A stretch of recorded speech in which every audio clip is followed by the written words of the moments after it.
The way that we avoid strategic shock is to do scenarios. And in order to avoid strategic shock of the next step in Greenland, we've got to run a scenario. Here it is. We've seen that the United States government is trailing the idea of offering every person in Greenland $100,000 effectively to buy out their interest in Greenland as a country administered by Denmark, and to buy into the idea of Greenland as a commonwealth of the US, like Puerto Rico. And it's all well and good to say that the government of the United States might make that offer, and that we might imagine that purchase happening. And we can also imagine that Europe, Denmark, NATO will stand behind the people of Greenland when they throw that money back in the face of the US government. But here's the thing.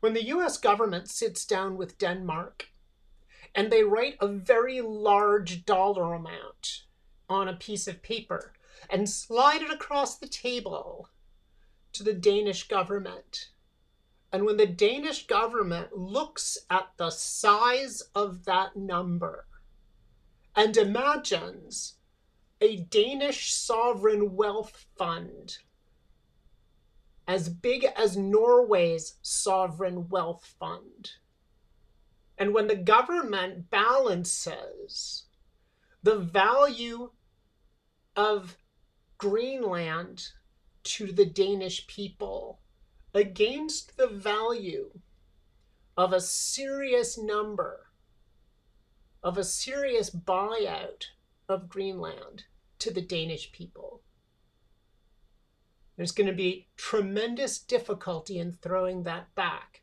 in the face of the United States.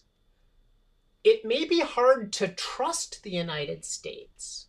It may be hard to imagine the escrow account that would make that number credible. It may be easy to suggest that Denmark could be principled and unified, and that Europe and NATO would be principled and unified in the face of that offer.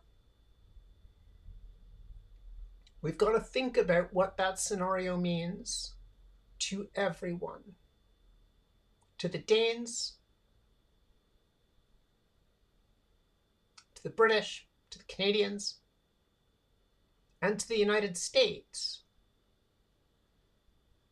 This imminent offer that the US has been trailing, well, in a sense, since the first Trump administration, the Greenland purchase, is something we have to be prepared for when it becomes a concrete offer rather than the threat of armed action.